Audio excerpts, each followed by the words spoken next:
Being a trans girl, I always was different. I never knew what that was growing up. I grew up around, my dad raised me and my brothers. I have two other brothers that are younger. I'm the oldest.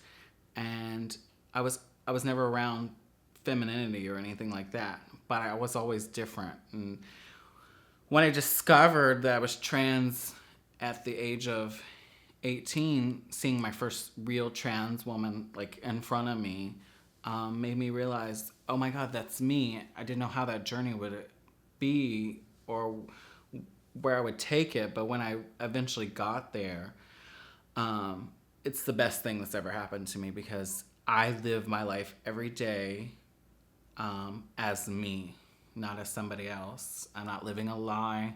My family knows. My friends know. I don't hide who I am. I am trans, and I'm a trans woman.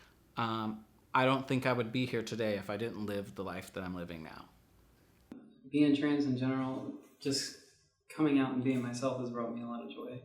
I've never been happy prior to transition, and even my mom commented on how much more I smile and how happy I seem. Now, just being myself, I can actually get things done in life. My depression is deeply subsided, so I can just enjoy life. Just being myself, and not being scared to be myself and like living life not in, some closet with just all of this depressed feeling, because I know that there's a lot of people out there that are like that and most of them aren't happy. And I transitioned when I was in my teens, so my late teens. And I'm really thankful for that. I'm really thankful for my family because they were, some more than others, were more understanding. And they always knew because I always looked like a girl my whole life. The things that I did and just the way I acted, like, made more sense to other people, I think. I feel right. It's hard to say before transition. It's hard to ever put like a beginning on a transition. So before I was full-time, I guess I would say, living in my old life was living a very imprisoned life, it felt like, and I couldn't be myself, couldn't be the person I wanted to be, couldn't dress the way I wanted to dress, do the things I wanted to do, and felt like I always had to put on a big show for everybody.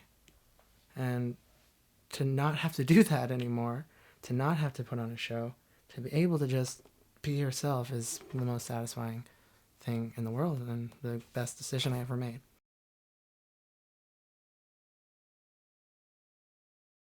Well, I was raised by a single mom. My dad died when I was 6 months old in a car crash, and I was raised in a fundamentalist Christian church that was very much opposed to my beliefs and values as a humanist.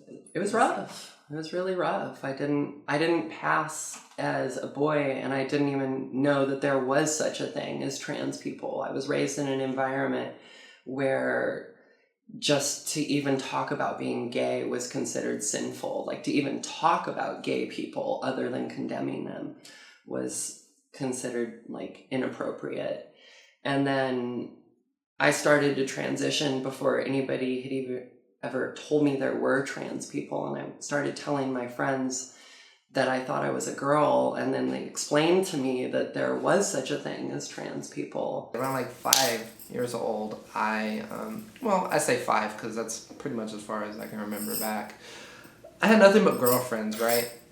I generally felt more comfortable around my gender, and saw how having me not being the same sex as them, having nothing but girlfriends, wouldn't be too good for me in school because I saw people like that getting beat up, and I was like, I don't want to get beat up. So basically, from there I started kind of developing this whole act of running away from my transsexualism. I got in a lot of trouble. I was in and out of juvenile. I went to juvenile boot camp.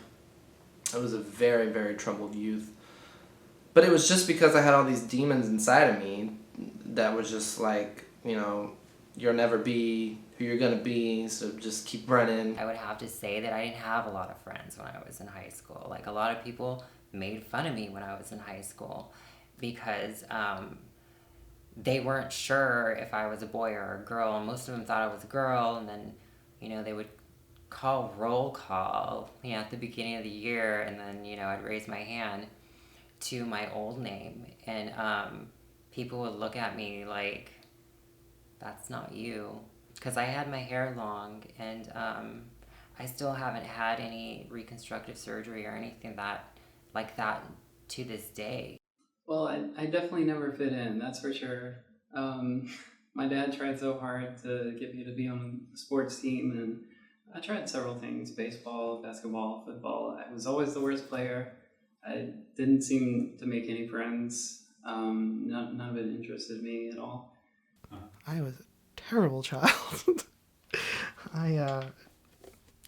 Wow.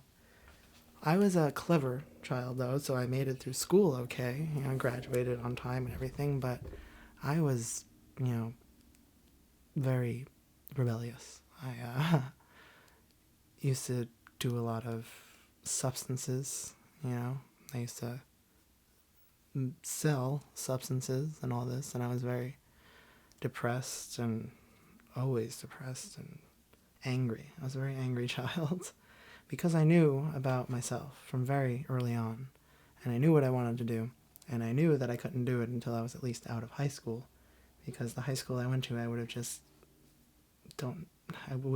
want to deal with that. Did not want to deal with coming out in high school.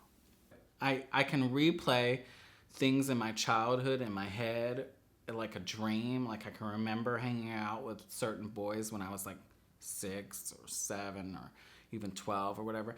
There was this boy that I used to go to in my neighborhood, and I would go hang out with him and play trucks. I hated trucks. I hated anything to do with boy stuff.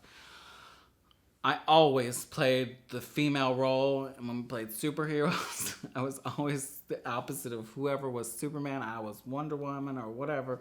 I was in high school at the heyday of dial-up internet, so I did some wild things as a teenager to meet people that were gay. I had sex as a teenager with older men. And I would always just relate to girls more. Like, when we would go down and eat, I would sit down with the girls, and the teachers were like, okay.